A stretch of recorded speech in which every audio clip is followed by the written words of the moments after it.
할렐루야. 반갑습니다. 한 주간 잘 지내셨습니까?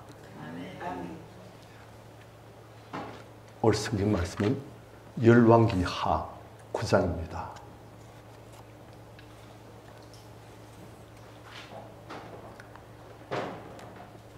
본문이 길기 때문에 본문을 따로 읽지 아니하고 그냥 말씀을 나누겠습니다.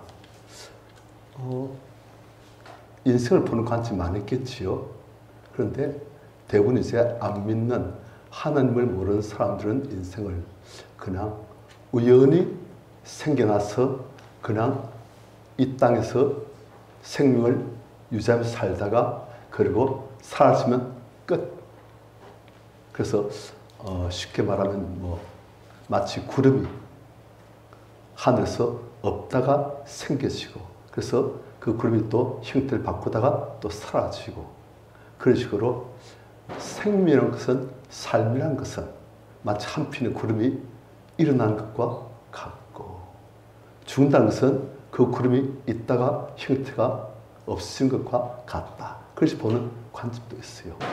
그런데 우리는 조금 다릅니다. 우리는 이제 모든 생명이 하나님께로부터 왔고 하나님의 창조되어진 작품이라는 것을 알기 때문에 우리는 좀 달라요. 우린 우리 인생이 목적 없이 우연히 생겨난 그런 존재가 아니다. 그러니까 우리의 부모의 그 성관계에서 생겨진 생물학적 일뿐인 그런 존재가 절대 아니다. 그걸 아는 거예요. 하나님은 창세 전부터 우리를 미리 아시고 택하시고 우리를 부르시고 그리고 당시에 자녀 삼으시고 그렇다고 말씀하신 거예요. 그래서 하나님께서 우리를 창조하실 때, 어머니 뱃속에서부터 우리를 만드실 때 목적을 가지고 하나님의 어떤 목적을 부여받은 그런 존재로 우리가 이 땅에 육신을 갖고 태어나는 거예요. 그렇게 살다가 우리가 하나님 앞에서 살다가 가는 거지요. 그래서 사명이 있는 존재다 하는 것이 우리의 관점입니다. 우리 성도님들 사명이 다 있어요. 그냥 생겨난 존재가 아니고 우린 다 사명이 있어가지고 이 땅에 보내심 받고, 그리고 하나님께서 부르시고, 그리고 하나님께서 은혜와 생명과 달란트와 필요한 것들을 다 주시고, 그리고 그 사명을 감당케 하시고, 그리고 하나님께서 우리를 부르시는 거예요. 그리고 하나님의 심판대 앞에서 네가 어떻게 살았느냐, 그러다 우리가 그분 앞에서 다 보여드리고 다 계산하는 거예요. 자, 성도님들, 지금 우리가 말한 인생은 사명 있는 존재다, 그게 동의하십니까? 네, 그래요. 감사합니다. 목사님 절대 안 그래 하면 제가 어떻게 할까 걱정인데,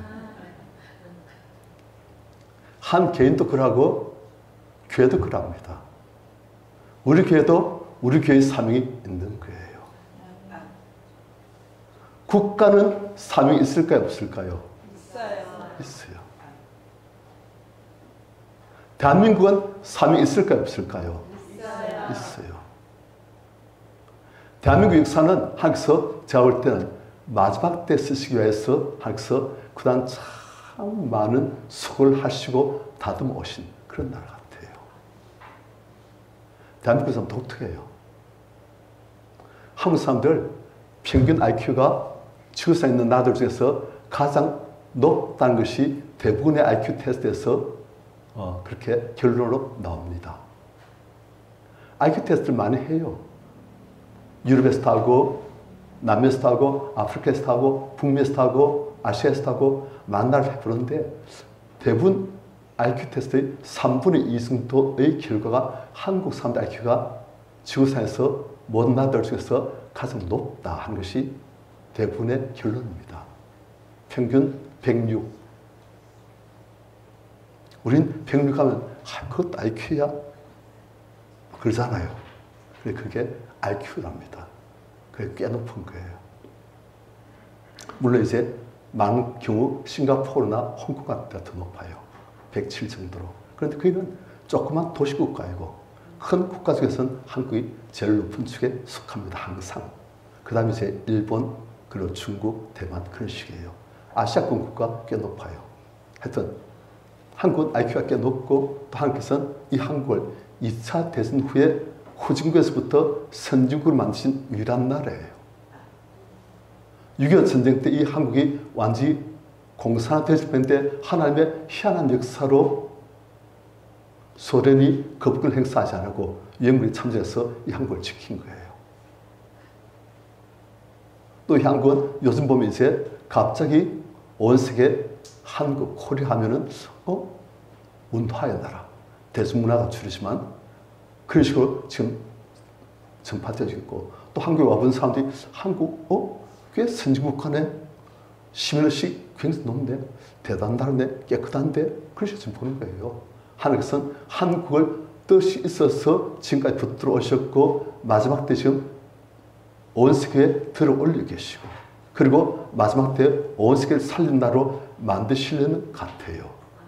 그래서 한국에 보면 지금 조그만 나라인데 전 세계 성사를 파송한 나라 중에서 두 번째로 많은 나라입니다. 한국이 약 2만 명의 해외 선교사를 파송했어요. 미국이 제일 많고 그 다음에 이제 브라질 뭐 그런 식이에요. 그러니까 한국은 한국 보실 때 마지막 때 온 세계를 살리는데 귀하게 사용되실 그런 나라로 사명을 받고 있는 나라인 거예요. 그런데 이 한국에 지난주에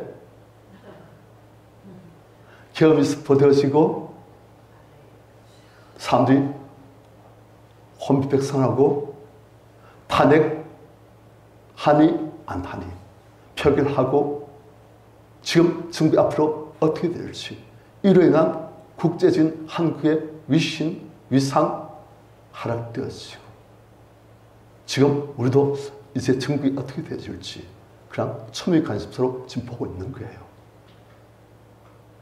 그런데 제가 볼 땐 한국은 이번 이 사건을 통해서 한국은 이 한국을 새롭게 만들 게 대충 느껴져요.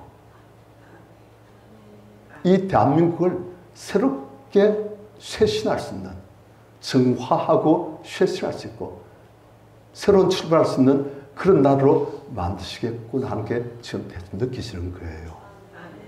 그래서 우리가 한국은 한국만이 아니고 수많은 나라들에 다 그런 일을 하고 계십니다. 그런데 이제 우리가 그러한 예로서 이스라엘 보면서 우리 한국과 좀 대비시켜 보고 삽니다. 지금 오늘 이 본문 말씀은 어떤 것이냐면 남유다와 북이스라엘이 나뉘어져 있어요. 그런데 북이스라엘이 굉장히 어둠의 시기를 지나고 있습니다. 영적으로.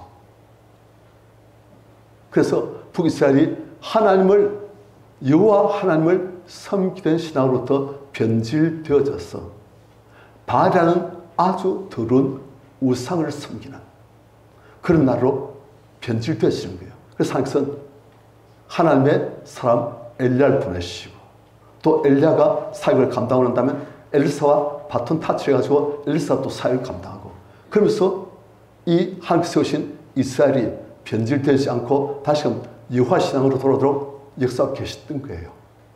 그런데 그 당시 바알 신앙으로 이스라엘 타락시킨 주범이 누구냐? 당시 이스라엘 왕 아합이었습니다. 아합 왕. 그리고 그 아합을 뒤에서 조종하고 있는 왕비 이세벨이었습니다. 그래서 하나님께서는 그 아합과 그의 처 이세벨 때문에 이스라엘의 큰 징계와 아합 가문에 저주를 내리시려고 하셨는데 아합 왕이 하나님 앞에서 겸손하게 회개를 한 거예요. 그래서 하나님께서 알았다. 너희 회개를 내가 보았다. 그래서 너의 당대가 아니고 너의 아들 대에 이 저주와 심판을 내리겠다 하신 거예요. 그래서 아합 때는 그냥 그래도 지나갔습니다. 그런데 그 아들 때가 되었어요. 그리고 하나님의 때가 찬 거예요. 그래서 하나님께서 이제 드디어 말씀하신 그 심판, 아합 가문에 대한 저주, 징계, 그걸 내리기로 예언하신 것을 이제 실행하시는 거예요. 오늘 우리는 그 과정을 봅니다. 1절 선자 엘리사가 선자의 제사 중 하나를 불러 이르되 너는 허리를 동이고 이 기름병을 손에 가지고 길랏 라모스로 가라. 당시 엘리사가 이제 하나님의 선자로서 이스라엘을 다시 회복시키는 극을 감당한데 엘리사가 제자 중에 한 명에게 기름병을 주고선 이걸 가져와서 이절 거기 이르거든 님시의 손자 요셉의 아들 예후를 찾아 들어가서 그 형제에서 예후를 일어나게 하고 예후를 데리고 골방으로 들어가 기름병을 가지고 누구의 머리에 부으며 예후의 머리에 부으며 이르기를 여호와의 말씀이 내가 내게 기름을 부어 너를 이스라엘 왕으로 삼노라 하셨느니라 하고 곤문을 열고 도망하되 지체하지 말고 빨리 도망할지니라 하였어요. 그래서 그 제자가 그 청년 곧 그 선자의 청년이 길랏 라못 예후가 있는 곳으로 가는 거예요. 5절 그가 가보니 군대 장관들이 앉아있어요.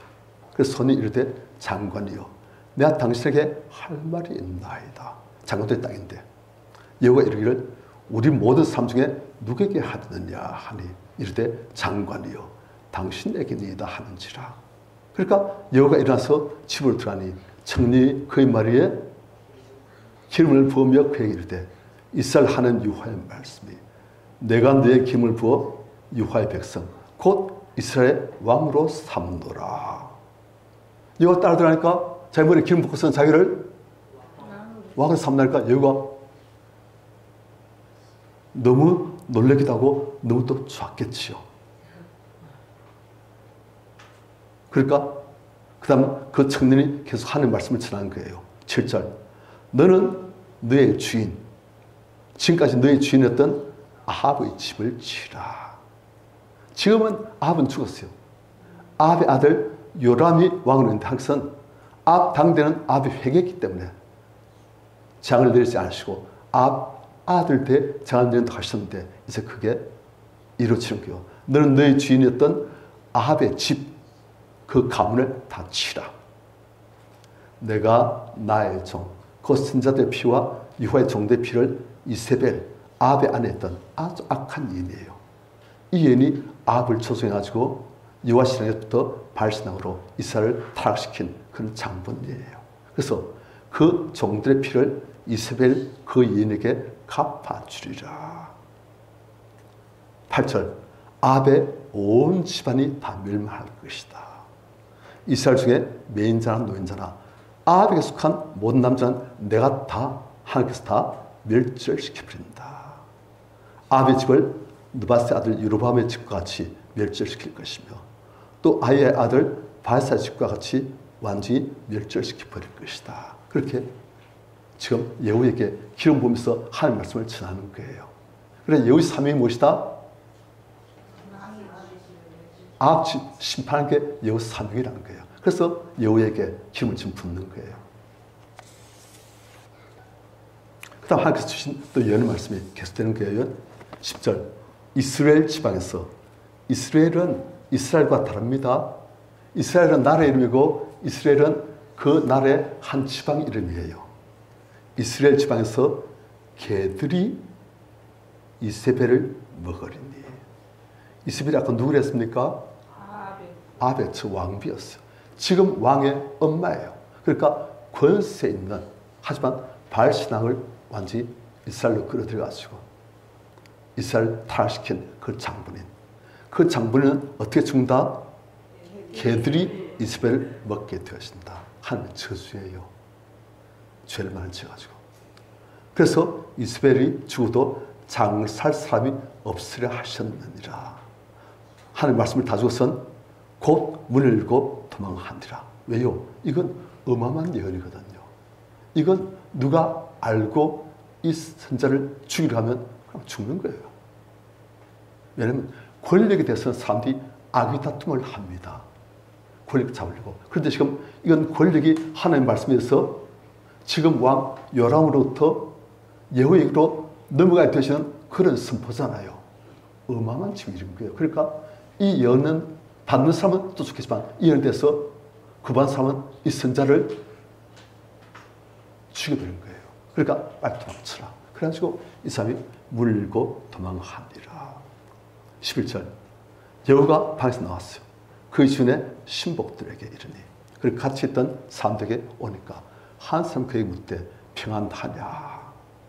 그 미친 자가 무슨 까닭으로 그에게 왔더냐. 그 미친 사람 누구예요?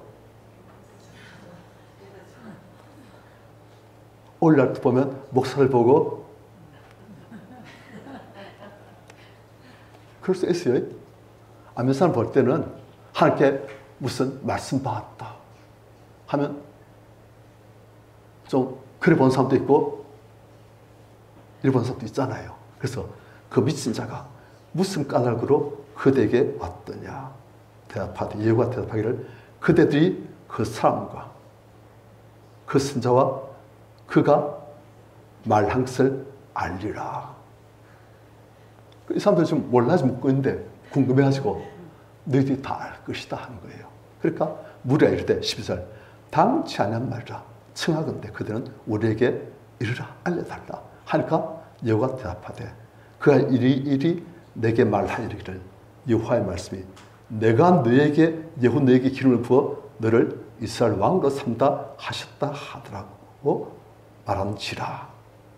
이 사람들이 듣고 보니까 여호를 하나님께서 왕으로 세우셨다니까. 이 사람들이 각자 13절 무리가 각각 자기 옷을 급히 가져다가 섬돌이 곧 예후 밑에 깔고 나팔을 불며 이르되 예후는 왕이라 하냐. 즉 이 사람들이 예후에게 복종.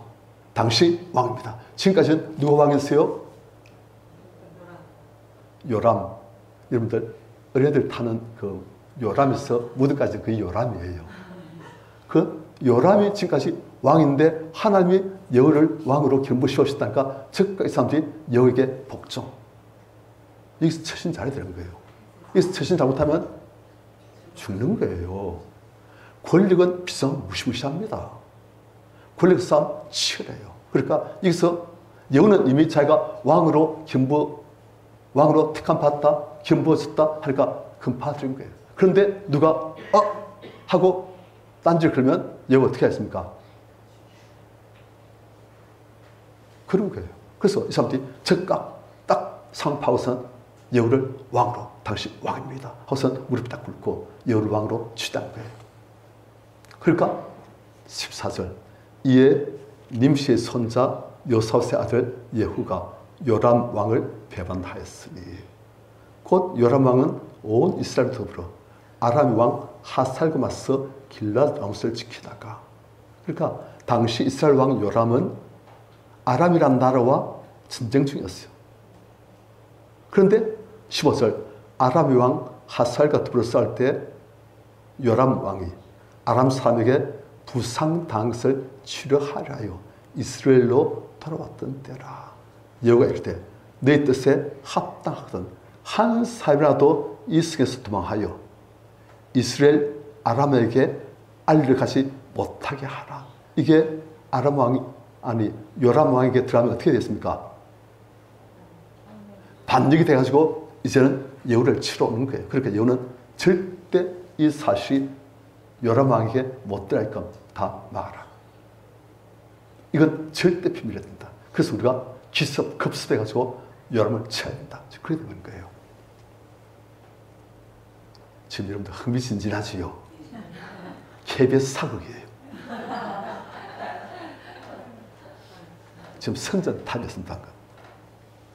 그래서 이제 16절 예후가 병거를 타고 이스라엘로 가니 요람 왕이 그게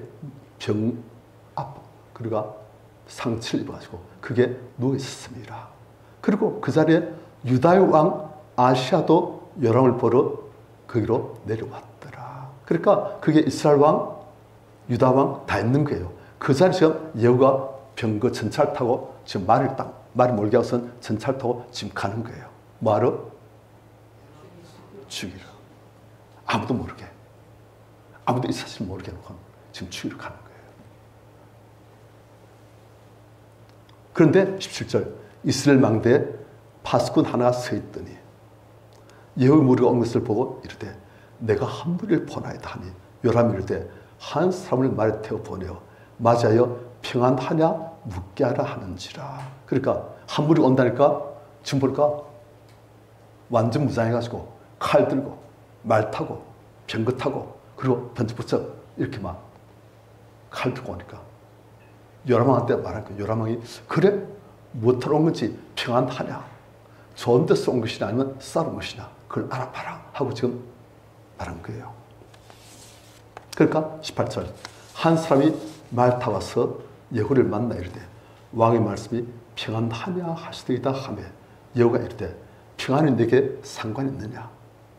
내가 좋은 목적으로 왔든 화친의 목적으로 왔든 아니면 싸우러 왔든 그게 내한테 무슨 상관이냐? 너는 내 뒤로 물러나라. 예후가 신분이 뭐예요? 장관 어마어마한 신분이잖아요. 어마어마한 신분이 네가 알 게 뭐냐? 넌 그걸 몰랐대. 내 뒤로 따라붙어. 하니까 그게 네 하는 거예요. 아직까지 뭘 모르니까. 뭐 하는지 모르니까. 그러니까 파수꾼이 전하여 이르되 사자가 그대 가서나 돌아오지 아니하나이다 하는지라. 다시 한 사람 태워 말에 태워 보냈더니 그대 가서 이르되 왕의 말씀이 평안하냐 좋은 목적으로 온 것이냐 하시더이다 하며 여호와가 이르되 평안이 내게 상관이 있느냐 내 뒤를 따르라 하니까 그 사람도 역시 장관 말이니까 탁 따라붙고 파수꾼이 또 전하여 이르되 그도 그대까지 갔으나 돌아오지 아니하고 그 병거 모는 것이 님시의 손자 예후가 모는 같이 미치게 모나이다. 자, 여기 사람 성격이 어때요? 병걸 모는데 어떻게 모는다? 미치게 모는다. 성격이 어떤 사람이다?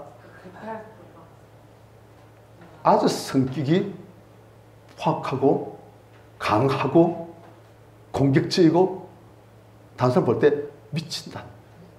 그런 식으로 한 사람이란 거예요. 이 사람. 그러니까 뭐한테 딱 적합하다?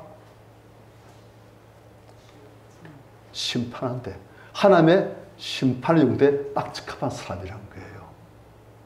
왕이고 뭐고 이 사람 딱 한테 걸리면 다 죽여버린다. 그런 사람이란 거예요. 그래서 하나님께서 이 사람을 지금 그 아합 집안 사람들 전멸시키는데 책임자로서 이 사람을 고르신 거예요. 하나님께서. 그래서 말 뭐라도 미치게 못하이다. 요람이 이르되 메우라 하며 그 병거를 그러니까 병거를 이제 메운지라. 그러니까 말과 그 전착을 이어가지고 이제 탁 그 전차를 타고 왕이 이제 탁 말이 앞에 끌고 그리고 탁 간다는 거예요. 이제 사자들이 안 오니까 왕이 직접 알아봐야 되겠다 해서 가는 거예요. 예후 같다 하니까 왕이 직접 그래? 그러면 내가 병거를 타고 예후를 한번 맞아야 되겠네. 가봐야 되겠네. 하고선 병거를 메운지라.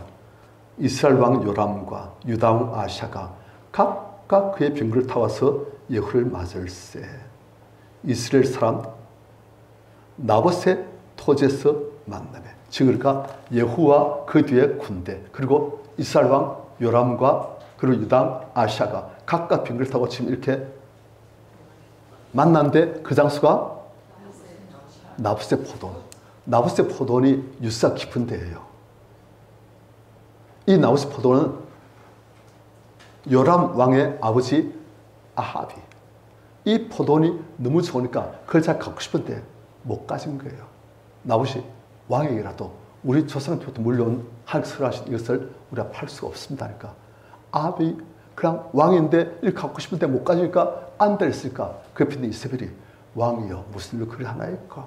그러니까 이래서 그 폰을 갖고 싶은데 나봇이 안 판다 하오 여보 하니까 이세벨이 왕이여 왕이 그런 일로 그렇게 알아놓겠습니까? 하면서 이세벨이 딱 업무를 꾸며가지고 그 나봇의 포도원 그 주변의 장로들에게 업무를 꾸며가지고 그들이 이 나봇이 하나님을 모독하였다. 그렇게 가짜 증인들을 써가지고 이 나봇을 죽여버린 거예요.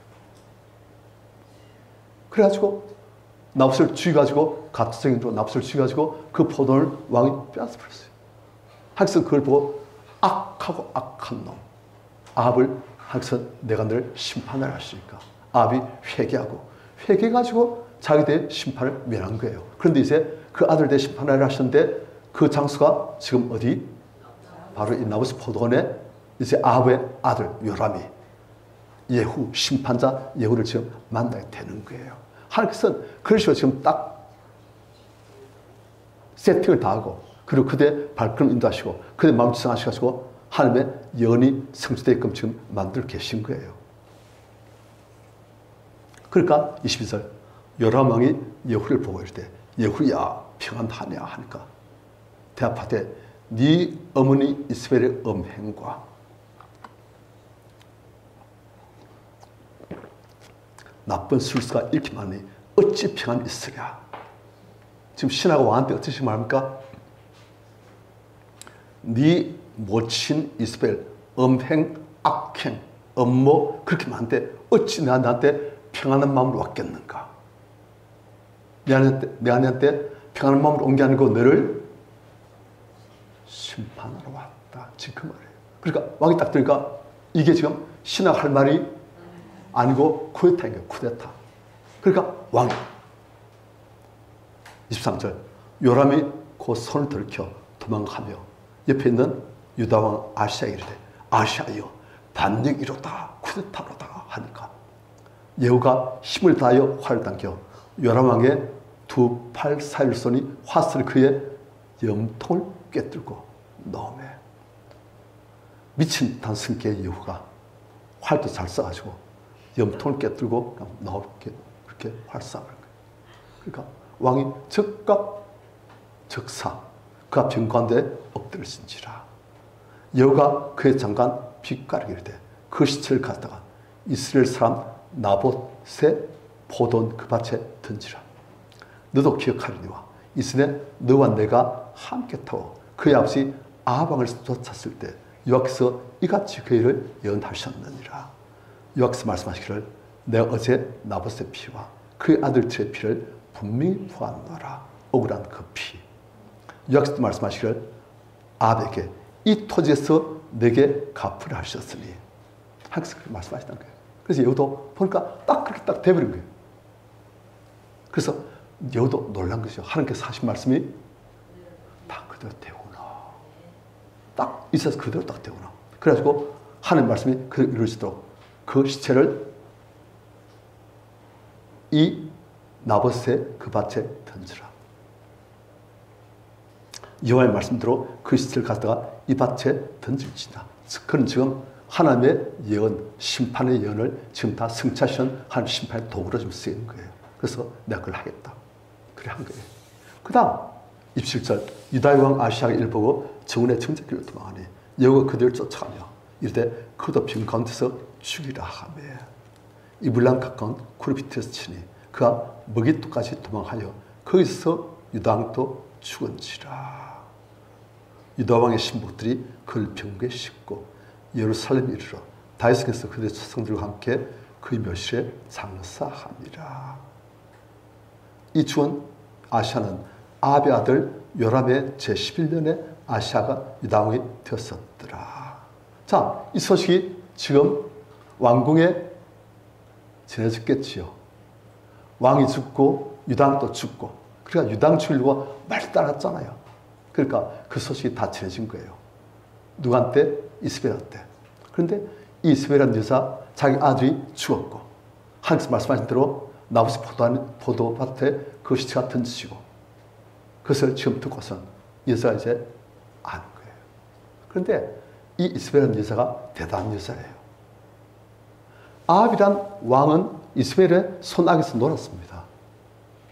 아합은 마음이 그래도 양심이 좀 있는 사람이기 때문에 나봇의 포도밭이 아무리 탐나도 그걸 잘 강제로 안 해요. 하나님 말씀을 감히 못 하게 해요. 그런데 이스벨이 그 뒤에서 악익을 다 감당해주니까 아합은 그래 욕심이 잉태한 적 죄를 나가지고 이스벨이 하는 대로 하고 그 포도밭을 가져가고 이 이스벨이 대단히 아주 악하고 강한 성격의 여자예요.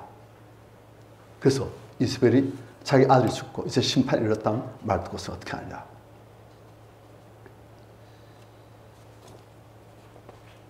(3절) 예후가 이스라엘에 오니 이스벨이 듣고 눈을 화상하고 머리를 단정하고 창에서 딱 보고 있는 거예요.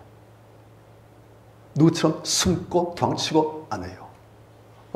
오늘 내가 죽는 날이구나. 그래? 하고서 당당하게 딱 화장 딱 하고 머리 단정하고 그래서 예후가 딱 들어온 것을 창을 통해서 딱 보고 있는 거예요. 그리고 예후가 이스벨 있는 문에 들어오매 한 말이 주인을 죽인 너 시므리여 평안하냐. 예후를 지금 뭐라고 말하고 있습니까? 시므리라는 왕이 있어요. 이 사람이 신한데 자기 주인이었던 왕을 죽이고 자기가 왕 됐어요. 그런데 이 사람이 왕된 기간이 일주일. 그리고 또 딴 사람에게 이 사람이 칼 맞아 죽습니다. 불에 타 죽어요, 이 사람이. 그러니까 일주일 동안 왕되기 위해서 자기 주인인 왕을 죽이고 일주일 동안 왕되고 자기도 또 죽임당하고. 그러니까 지금 예후를 너도 그런 식으로 일주일 정도면 너도 죽을 놈이다. 이 저주받을 놈아 하고 지금 저주를 하는 거예요.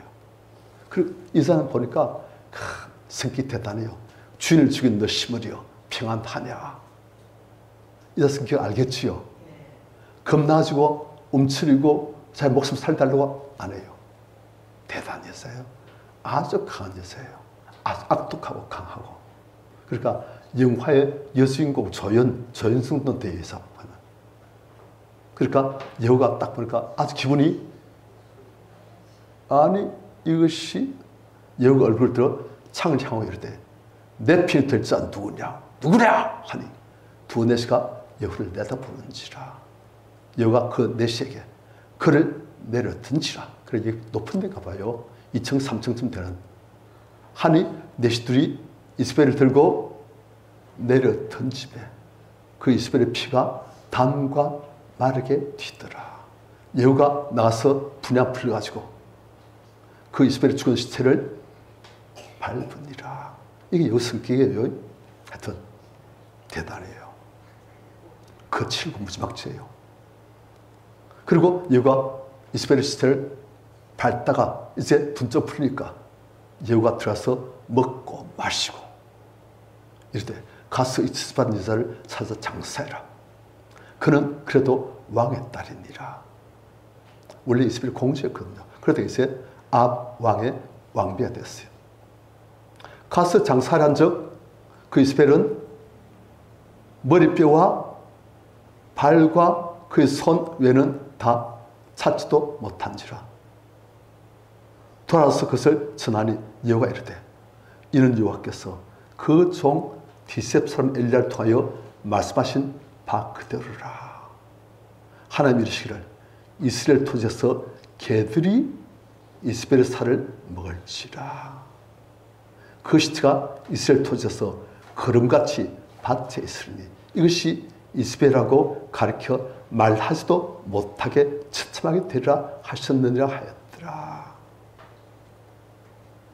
하나님 심판이 지금 이렇게 아합 가문에 떨어져 가지고 아합의 아들 요람이 화살이 염통에 뚫려 가지고 적사하고 그리고 그 어머니 이스벨이 위에서부터 땅에 떨어져서 추락사하고 그리고 머리 두개골 그리고 손, 발 말고는 전부 걔한테 주특기 가지고 시체 못 찾고 그리고 또 보면 이제 예후는 하나님의 말씀대로 아합 집안에 있는 남자들은 다 몰살시켜버려요.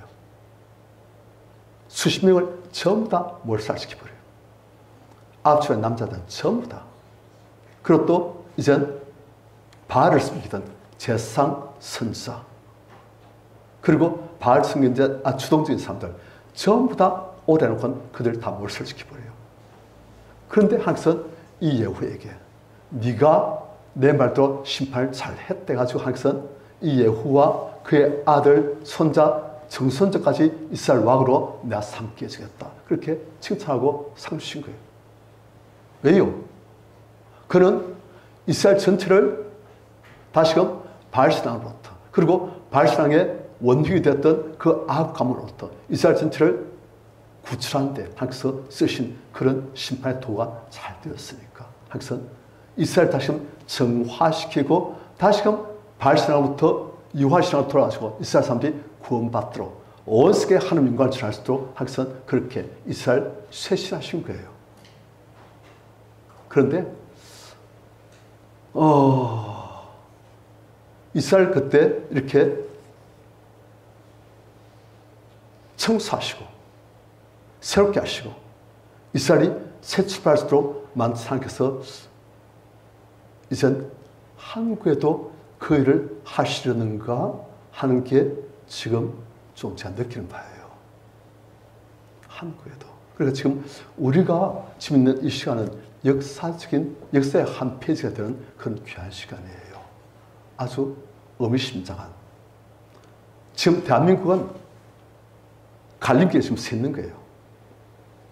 이쪽 가냐, 이쪽 가냐. 그에 따라서 대한민국의 미래와 운명, 우리와 우리 자손들 운명이 많이 결정되어집니다. 하여서 대한민국을 향해서 갖고 계신 그 계획이 이루어지냐 아니면 엉뚱한 쪽으로 빠지느냐 지금 그게 결정되어지는 거예요. 우리가 잘 아시다시피 지난 주간 동안 이제 계엄이 있고 그리고 탄핵 시도가 있고 그랬습니다. 그래서 저는 어느 한쪽 편을 들지 않기를 결정합니다. 저는 어느 한쪽도 편 안 들 거예요. 하나님 편에서 이 모든 것을 보고 우리가 하나님 편에서 이 모든 상을 지켜보고 하나님 뜻이 이루어지도록 잘 기도하시는 하나님과 손잡고 함께 동력하시는 우리 성도님들 되시길 바랍니다. 우리 지금 뭐 해야 되겠습니까? 딱 보자. 보기만 해야 되겠습니까? 하여서 이 사건을 일으키시는데 목적이 있는 거예요.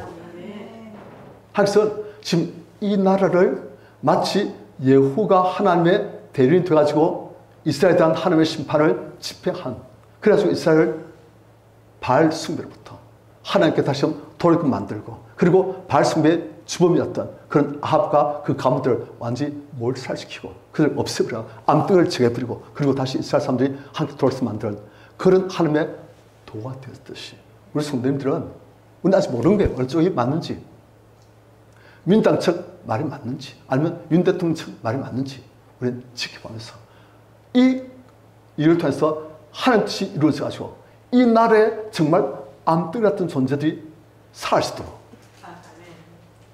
이 나라를 엉망으로 끌고 가는 그런 물들이 사라지도록 그 우리가 기도해야 되는 거예요. 지금 이 사건을 통한 하나님 계획이 이루어지도록 그래서 이 나라가 이제 정화되어지고 청소되어지고 이 나라가 새 출발할 수 있도록 그래서 이 나라가 하나님께서 주고자 하신 그 사명 그것을 감당한 나라가 될 수 있도록 우리 성도들 기도하시고 이 나라 하나님께서 붙들으셔가지고 이 나라 정말 하나님께서 온 세계를 향해서 쓰고자 하시는 그 뜻대로 사용되시는 대한민국이 되어지도록 그 하나님의 일에 동참하시는 우리 성도님들 다 되시길 축원합니다.